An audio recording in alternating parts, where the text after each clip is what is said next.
아멘. 네, 오늘 우리에게 주시는 하나님의 말씀입니다.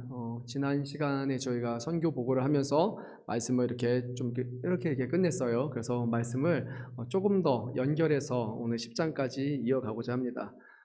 사도 바울은 고린도전서 9장 23절에서 내가 복음을 위하여 모든 것을 행함은 복음에 참여하고자 함이라라고 그렇게 말씀을 했습니다. 그리고 나서 고린도 교회에 있는 모든 성도들도 우리 하나님께서 상 주심을 바라보면서 다름질할 것을 그렇게 권고했습니다. 사도 바울은 이어지는 말씀에서 두 가지 운동을 언급했는데요. 바로 달리기와 권투였습니다. 26절 말씀을 보면은 달리기에서 얘기할 때 우리 주 믿는 사람들은 그냥 이렇게 슬렁슬렁하면서 사역 감당하고 하나님의 일을 하는 것이 아니라 누구보다 열심을 다해서 다른 박질을 해야 된다고 말씀을 했습니다.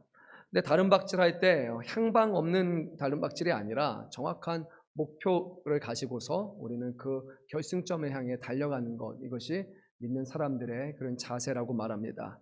또한 권투를 할 때 우리 누구를 노려야 됩니까? 뭐 좀 때리는 것 같긴 하지만 상대방의 주로 얼굴을 노리잖아요. 그런데 권투를 했는데 허공을 치는 권투라면 그것보다 좀 쓸데없는 게 어디 있겠습니까? 그래서 사도 바울은 향방 없는 달리기도 아니고 허공치듯 하는 권투를 하는 것이 아니라 하나님의 일을 하는 데 있어서는 정확한 목표 의식을 가지고 우리는 그 일을 해야 된다고 말씀합니다.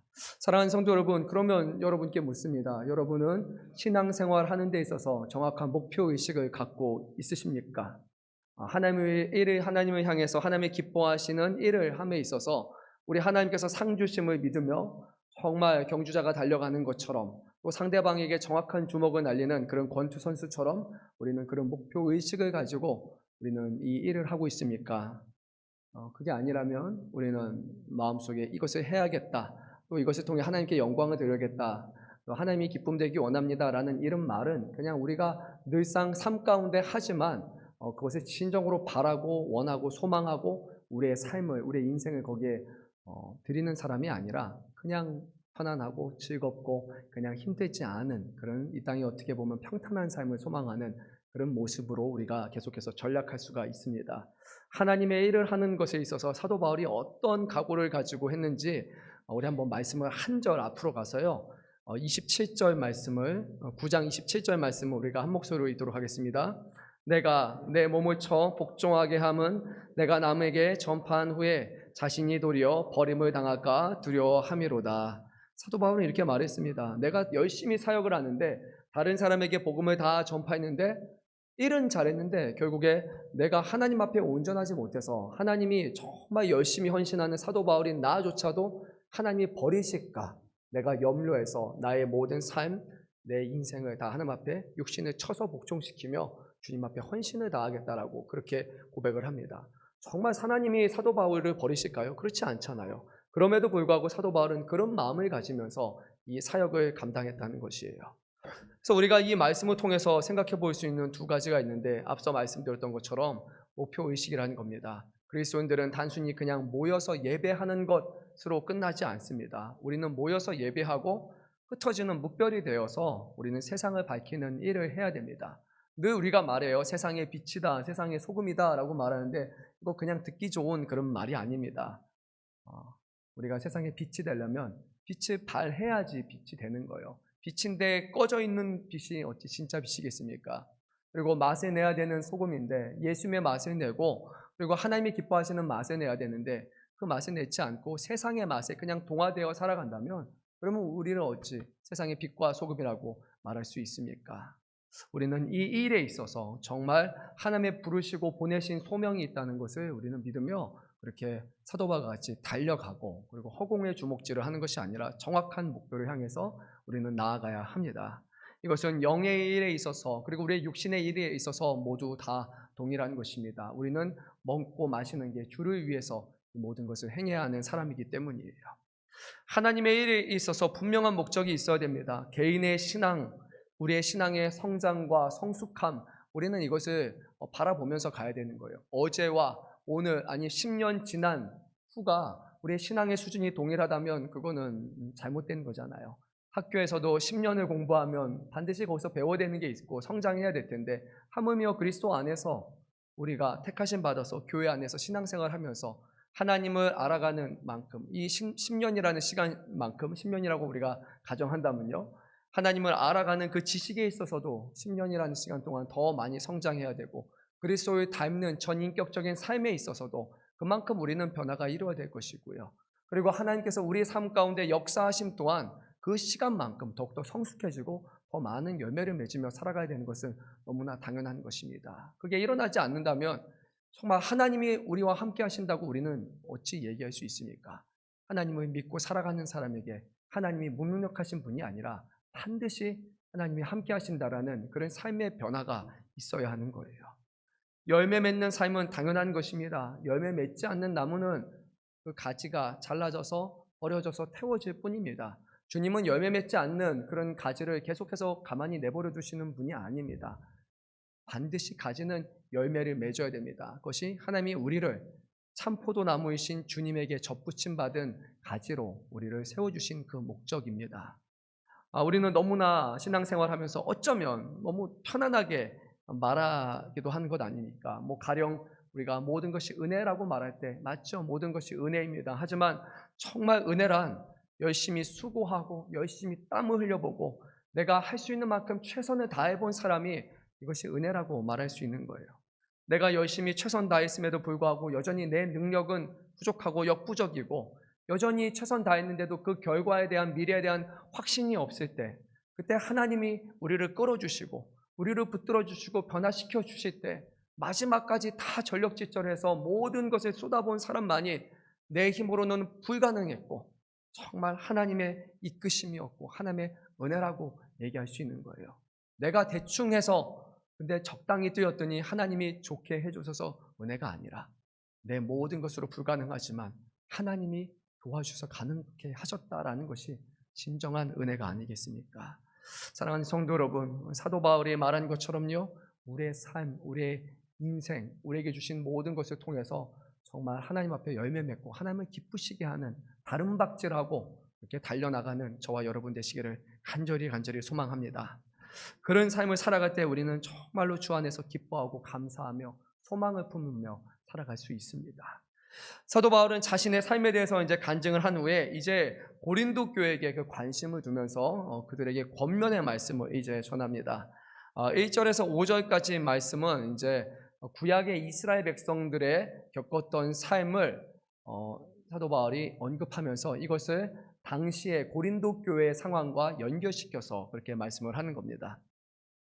1절에서 5절 말씀 보면요, 구약의 이스라엘 백성, 특별히 모세의 인도함을 따라서 그들이 경험했던 것을 하나하나 언급을 하는데요.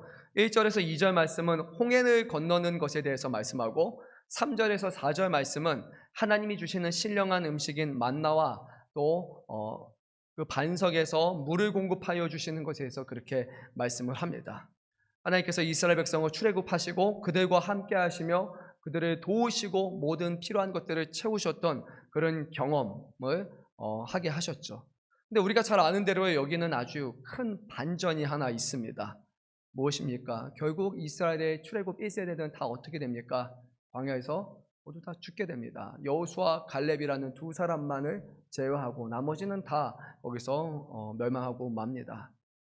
하나님의 능력이 부족한 것도 아니었고 하나님의 구원하심이 부족한 것도 아니었고 하나님의 모세를 통해서 베푸시는 은혜가 부족한 것도 아니었습니다. 모든 것을 하나님은 다 베풀어 주셨음에도 불구하고 결국 광야의 세대는 두 사람을 제외한 채 다 멸망하고 말았어요.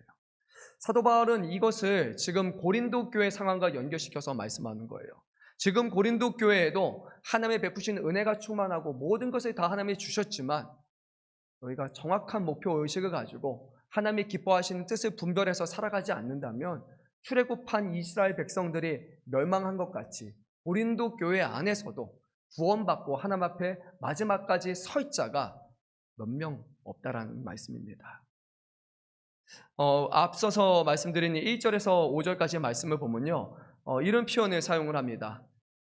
모세를 따르면서 세례를 받고 신령한 음식과 신령한 반석이신 그리스도를 통해 신령한 음료를 마셨다라는 이런 말씀이에요. 이 표현을 보면 떠오르는 그런 장면들이 있을 겁니다. 바로 고린도 교회 성도가 세례를 받은 것, 그리고 그들이 신령한 음식과 신령한 음료인 성찬에 참여하는 그런 영적인 기쁨을 지금 누리고 있다는 거예요.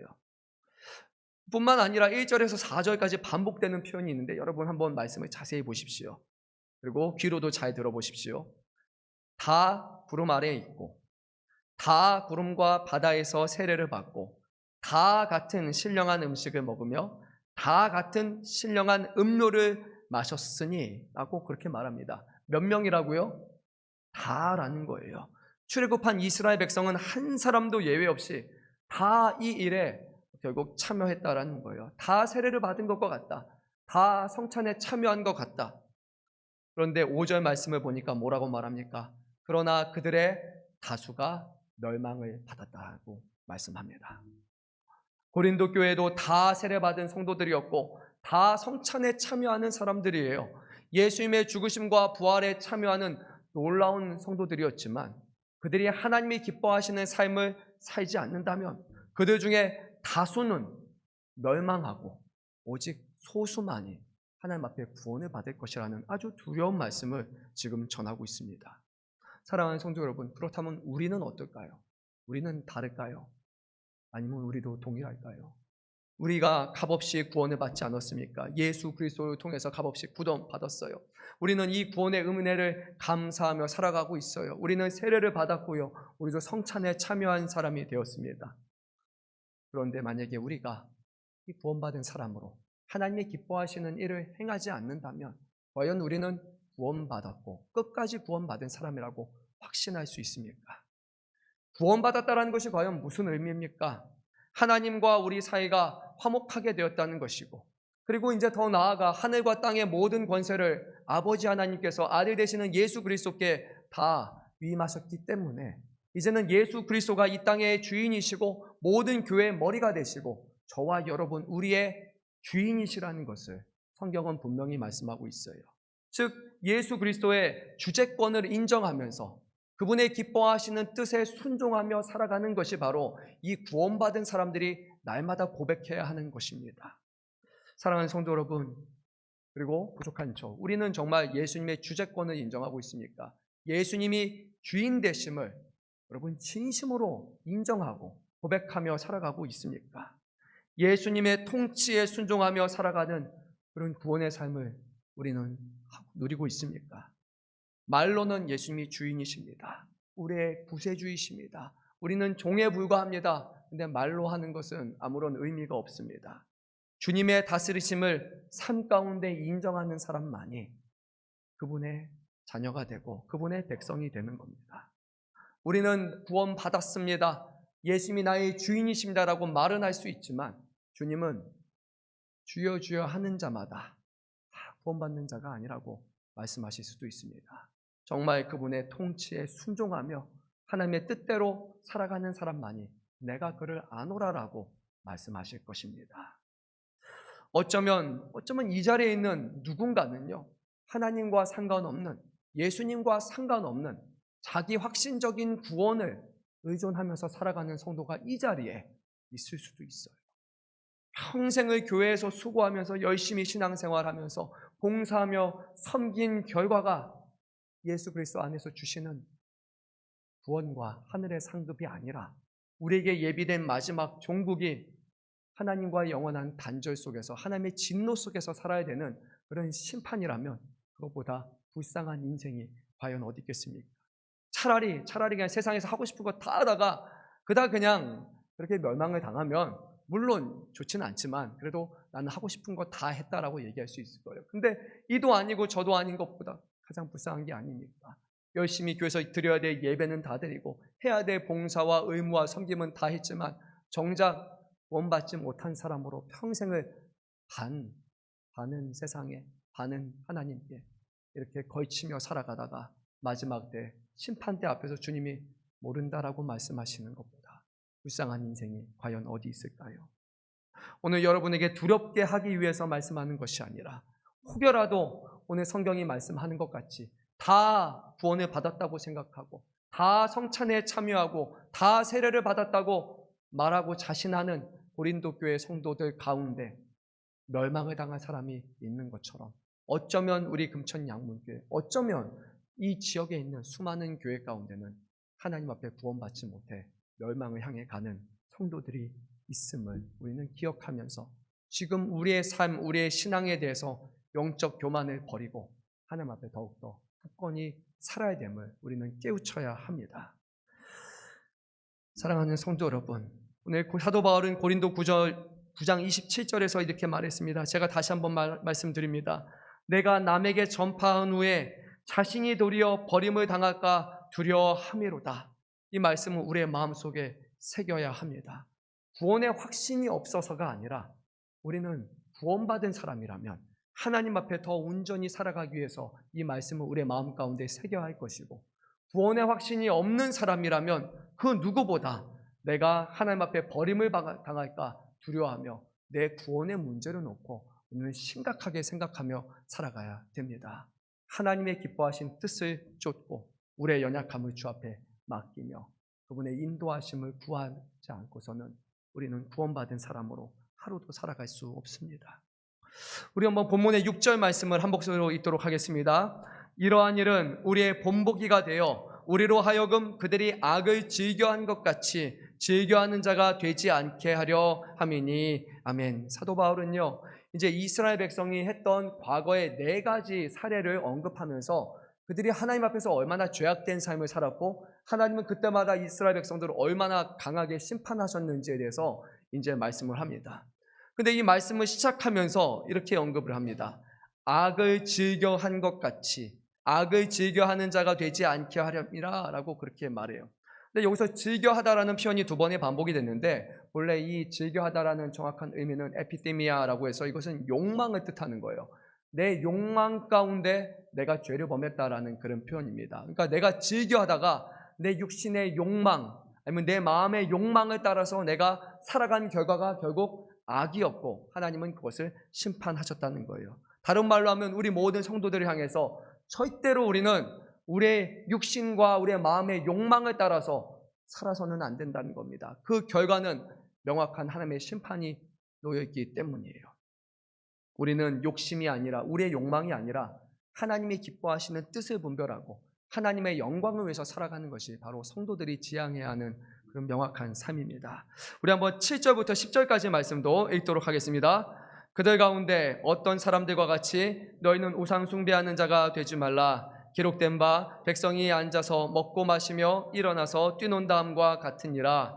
그들 중에 어떤 사람들이 음행하다가 하루에 23,000명이 죽었나니 우리는 그들과 같이 음행하지 말자.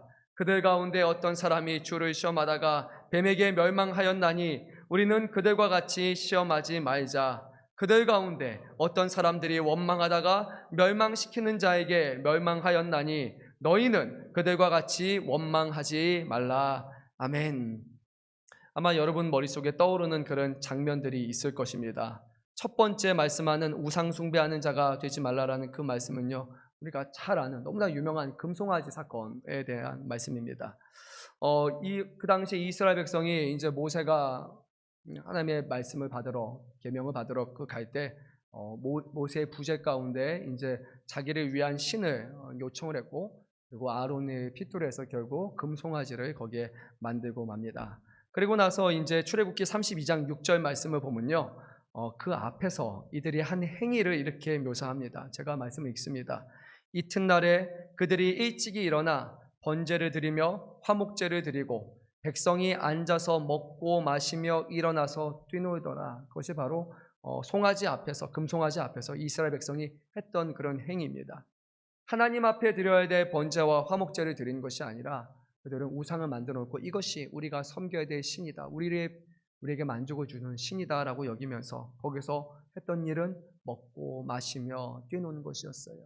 단순히 자기 자신의 어떤 욕망에 이끌려서 그 당시에 출애굽하기 전에 애굽에 있던 그런 신들을 섬겼던 것 같이 그 우상신 앞에서 술 마시며 흥청방청하며 뛰노며 이것이 정말 우리가 신을 기쁘게 하는 것이야 하며 그들은 행했고 결국 하나님은 그들을 향해서 진노하셨습니다.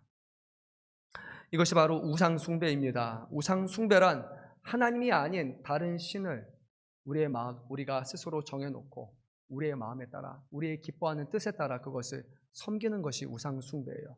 우리가 어느 다른 종교에 가서 뭐 절에 가서 이렇게 신상 앞에서 고개를 숙여야 그것이 우상 숭배가 아니라 우리가 원하는 모습에 하나님을 만들어 놓고 있다면, 하나님이 보여주신 하나님이 아니라 내가 원하고 내가 섬기고 내가 기뻐하고 즐거워할 만한 하나님의 모습을 반쪽만 떼가지고 이렇게 만들어 놓다면 그것이 바로 우상 숭배라는 거예요.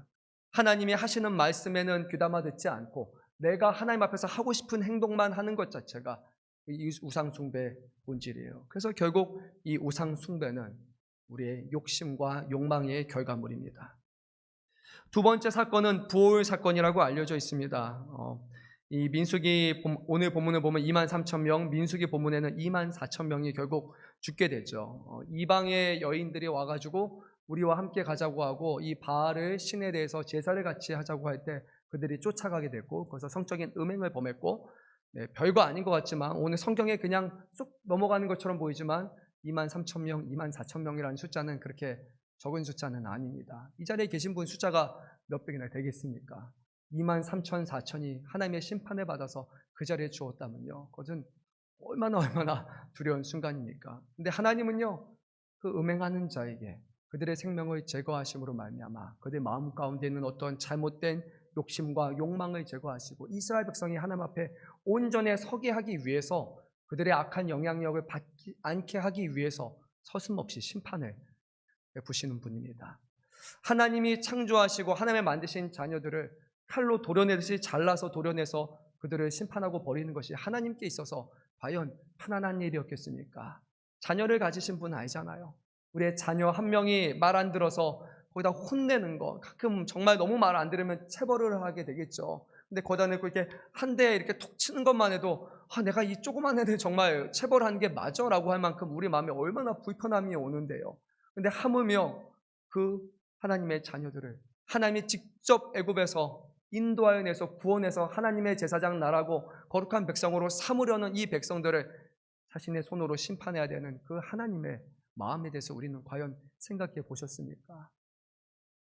하지만 하나님께서는 죄악 가운데 살아가는 사람들에게 결국 심판을 향하십니다. 또 세 번째 사건이 있습니다. 놋뱀 사건이죠. 민수기 21장 4절에서 9절 사건입니다. 이스라엘 백성이 물과 음식을 놓고 원망합니다. 그리고 여기서 아주 유명한 말씀이 하나 있죠. 이런 표현이 있습니다. 제가 볼 때마다 살떨리는 표현입니다. 하나님이 주신 만나를 놓고 뭐라고 말했습니까? 이 하찮은 음식을 싫어하노라. 저는 그거 볼 때마다 납득할 수가 없습니다. 내가 노력해서 수고해서 얻은 것도 아니고 하나님의 은혜로 날마다 주시는 음식임에도 불구하고 하찮은 음식이라고 그들은 생각을 했습니다. 그런데요, 어쩌면 우리 믿는 사람들조차도 하나님이 우리에게 날마다 공급해 주시는 일용할 양식을 받아 누리면서도 하나님, 이 정도입니까? 라고 우리도 생각할 수도 있습니다. 하나님, 내가 예수 믿은 지 이렇게 오래됐고 주님을 위해서 이만큼 헌신하고 또 오늘도 예배하고 이렇게 살아가는데 하나님, 정말 하나님이 주시는 것은 이 정도가 아니라 이 정도의 축복은 주셔야 되지 않습니까? 풍족하게 누리고 풍족하게 나눌 수 있는 그 정도의 많은 것을 주셔야 되지 않습니까? 하나님, 기도했는데 믿음으로 나아갔는데 왜 이 정도의 밖에 주지 않습니까? 그것으로 하나님은 만족하기를 원하고 감사하기를 원하고 하나님 앞에 돌리기를 원하지만 우리는 그것이 아니라 하나님, 이게 답니까? 라고 한다면 결국 표현만 다를 뿐 어쩌면 우리 안에는 하나님이 주신 것으로 만족하지 못하고 하찮다라고 여기는 그런 모습이 우리 안에도 있을 수도 있습니다. 하나님은 그들에게 불뱀으로 심판하셨습니다. 그 이유가 그들이 하나님을 시험했기 때문이라고 말씀합니다. 무슨 의미입니까? 하나님의 능력을 시험했기 때문이에요. 하나님이 이 정도밖에 하나님이라고 그들 스스로 평가했기 때문에 하나님은 그들을 시험하심으로 자신이 얼마나 두려운 하나님이신지를 그들에게 보여주셨습니다. 그리고 네 번째 사건은 고라 사건입니다. 여기에서는 하나님을 원망함으로 말미암아 그들이 심판을 받게 됩니다. 민수기 16장 1절부터 17장 13절까지 말씀이에요.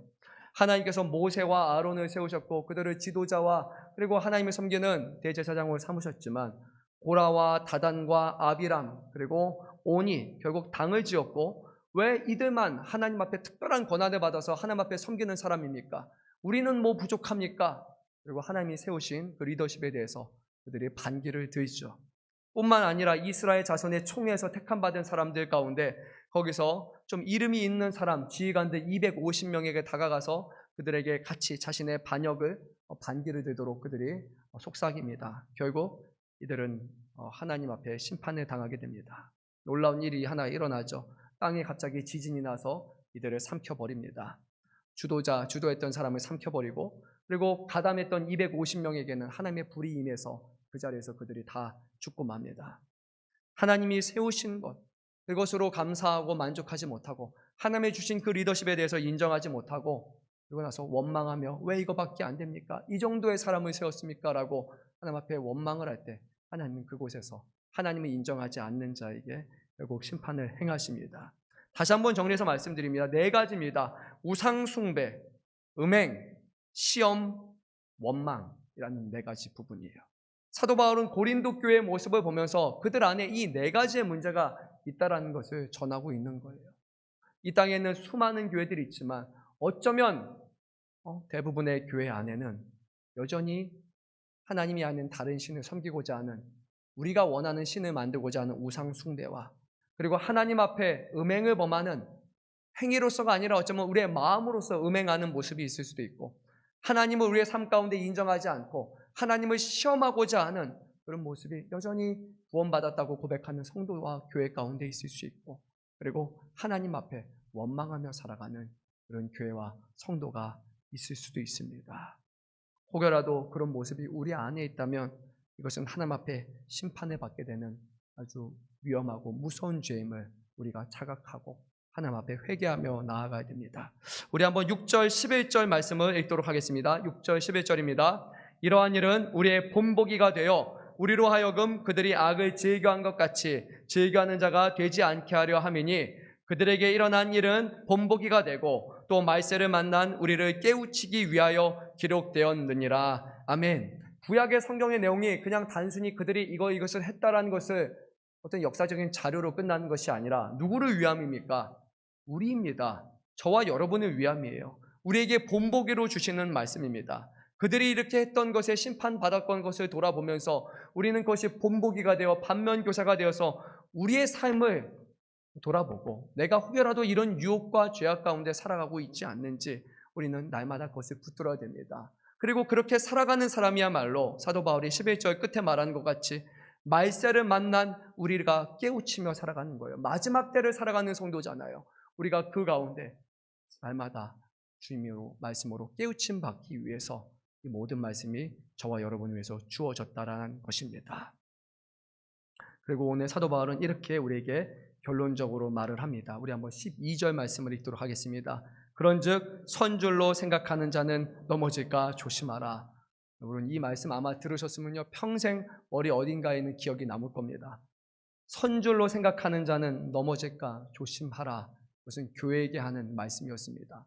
내가 이 정도로는 신앙적인 성숙이 있었고 내가 이 정도의 직분을 맡았으면 됐고 내가 이 정도였으면 나는 충분히 잘하고 있다라고 여기는 사람 앞에 사도 바울은 네가 선줄로 생각하느냐? 그러면 넘어질까 조심하라 라고 말씀합니다. 사도 바울이 자신의 육신을 쳐서 복종시킨과 같이 다시 한번 사도 바울은 그들이 넘어지지 않도록 조심하라고 말합니다. 하나님을 경외하는 사람은 하나님 앞에 겸손함으로 살아가는 거예요. 물론 우리에게 믿음이 있고 삶 가운데 아름다운 열매가 맺어지고 정말 누가 보기에도 제가 보기에도요 훌륭하시다라고 그렇게 평가만한 성도님들이 우리 교회에 많이 계세요. 정말 어떻게 어려운 상황 가운데서도 저렇게 열심을 다하실까. 우리 장로님들을 보면 와 정말 기도하시는 거 보면요 제가 부끄러울 때가 많아요. 저보다 일찍 오셔서 한 30분 일찍 오셔서 기도 시작하시고 늦게까지 기도하시는 그런 모습 보면서 정말 기도도 어떤 장로님은 막 부르짖어 막 하면서 기도하시는 분들, 정말 피곤한 중에도 거기서 자리 지키는 분들 보면, 또 집사님 권사님 보면서 야 나는 저때 저렇게 열심으로 했는가, 아니면 내가 목회자가 아니라면 우리 중직과 같은 분이라면 나는 정말 이 나이 때 삶의 문제를 놓고 하나님 앞에 이런 열심을 가지고 내가 기도했겠는가. 또 보면은요 전도하시는 분이 있고 꼭 전도 팀에 속한 것만 아니라 삶 가운데 전도하시고 말씀으로 살아내려고 하시고 집에서는 박해가 있고 고난이 있고 정말 신앙을서 떠날 만한 수만 가지 이유가 있음에도 불구하고 그럼에도 불구하고 흔들리지 않는 믿음으로 하나님 앞에 나오시는 성도님을 보면요 와 대단하시다라고 저는 생각이 많이 들어요. 저 우리 개인적으로 청년분들 보면서 저보다 100배 낫다라고 생각을 합니다. 제가 여러분 나이 때 여러분처럼 못했어요. 제가 늘 부끄럽게 고백하는 거예요. 우리 청년분들 진짜 너무 이쁘고 사랑스러워요. 와, 좀 바깥에 좀 나갈 만한데 맨날 교회만 있어요. 그냥 다른 곳에서 이렇게 뭐 이 나이대가 되면요, 여러분들도 공감할 거예요. 그렇죠? 그렇지 않아요? 밖에 뭐 한강도 나가고 이렇게 시흥사거리 뒤편에서도 이렇게 밤에 한 10시쯤 만날 수 있는 그런 분들도 많이 있잖아요. 그런 청년들이 아니라 제가 가니까 한 명도 못 만났어요. 뭐 너무 착해요. 너무 이뻐요. 하는 거 보니까 아유, 맨날 교회만 있어. 연애는 언제 하고 막 그래라고 할 만큼 너무 순수하고 너무 이쁜 거예요. 참 나는 그때 그랬나라고 생각하면 뭐 자세히 얘기 안 하겠습니다. 하여튼 그래서 보면요, 너무 이쁘고 너무 사랑스러운 성도 많아요. 성도님들 중에 얼마나 그런 분들이 많습니까? 한 사람 한 사람 그 삶을 들여다보면요, 그 안에 하나님이 기뻐하실 만한 것이 얼마나 많습니까? 얼마나 많은 간증들이 우리 안에 다 있겠습니까? 그럼에도 불구하고 저도 다시 한번 우리 성도님께 말합니다. 제 자신에게도 말합니다. 지금 자리로 지금 주시는 것으로 만족하지 마십시오. 지금 내가 서 있다고 생각해서는 안 됩니다. 우리 믿는 사람들은 우리가 언제든지 하나님의 말씀에서 벗어나면 넘어질 수밖에 없는 사람이라는 것. 우리의 삶을 하나님 앞에 온전히 드리지 않으면 우리 안에는 스물스물 올라오는 그런 욕망들이 계속 있다는 것을 우리는 생각하면서 날마다 우리의 삶을, 우리의 생각을 주님 앞에 복종시켜 내가 주인이 아니라 예수 그리스도가 주인이시고 이 육체 가운데 사는 것은 내가 아니라 주님께서 내 안에 살아계십니다. 오직 예수 그리스도만이 나의 주인이십니다라고 또 고백하고 또 고백하고 또 넘어지며 또 고백하며 살아가는 그런 신앙 가운데 우리는 비로소 주님을 닮아가는 온전한 믿음으로 자라날 수 있는 겁니다. 이 정도면 됐지 하는 순간이 여러분이 오늘 시험당하고 넘어지는 그 순간입니다. 이스라엘 백성 중에 우리가 잘 아는 것처럼 심지어 모세조차도, 그 대단한 모세조차도 하나님과 대면하여 얘기하는 유일한 선지자였던 모세조차도 그 찰나의 시간에 하나님의 뜻이 아니라 자신의 욕심과 욕망 가운데 반석을 내려쳤을 때 하나님 앞에 결국에 넘어졌음을 우리는 기억하시기 바랍니다. 평생의 삶이 하나님 앞에 책망받고 그리고 하나님 앞에 정말 피하고자 하는 것이 아니라 주님이 주시는 은혜를 가지고 그래도 삶 가운데 최선을 다해서 주님을 섬기고자 노력했습니다. 꼭 그렇게 하나님 앞에 할 말이 있는 저와 여러분 되시기를 간절히 소망합니다. 우리 끝으로 13절 말씀 읽고 마치도록 하겠습니다. 사람이 감당할 시험 밖에는 너희가 당한 것이 없나니 오직 하나님은 미쁘사 너희가 감당하지 못할 시험 당함을 허락하지 아니하시고 시험 당할 즈음에 또한 피할 길을 내사 너희로 능히 감당하게 하시느니라. 아멘. 어떤 분들은 그럴 수 있을 거예요. 아니요, 하나님 감당할 수 없는 시험을 주십니다라고 얘기할 수 있을 거예요. 그런데 성경에서 오늘 구약의 모습에서 여호수아 갈렙이 이것을 증언합니다. 수많은 사람들이 다 넘어졌지만 여호수아 갈렙은 끝까지 하나님 앞에 온전히 서 있던 것처럼 하나님 앞에 모든 것을 감당할 수 있는 시험이었던 것처럼 하지만 자신의 욕심 때문에 넘어졌음을 결국 증언하는 것처럼요. 오늘 우리에게 주시는 삶 가운데 시험이 아무리 어려운 것처럼 보이지만 하나님을 경외하며 하나님의 기뻐하시는 뜻을 쫓아 살아가는 자에게는 반드시 감당할 만한 시험을 우리에게 주심을 믿으시기 바랍니다. 또한 하나님을 미쁘고 신실하시기 때문에 우리가 이 어려움 가운데서도 피할 길을 내어주십니다. 그래서 우리는 뭐라고 말합니까? 이것을 은혜라고 말할 수 있는 거예요. 내 힘만으로 불가능할 것처럼 여겼는데 주님은 그 가운데 살 길을 내버려 주시는 거예요. 가만히 있는 사람이 아니라 주님 앞에 달려가는 사람만이 하나님이 피할 길을 내어주심을 경험할 수 있습니다. 사랑하는 성도 여러분, 하나님을 향해서 다름박질하시기 바랍니다. 주님을 향해 표대를 향해 달려가시기 바랍니다. 그 가운데 하나님이 모든 시험을 감당케 하시고 어려움 가운데서도 능히 피할 곳을 우리에게 내어주셨다라는 그런 신앙의 고백과 간증을 정말 교회 안에서 뿐만 아니라 우리의 자녀들에게 정말 대를 물려서 하나님은 살아계신다라는 것을 증거하는 저와 여러분 되시기를 간절히 소망합니다. 우리 함께 찬양할 텐데 오늘 우리가 마지막에 불렀던 찬양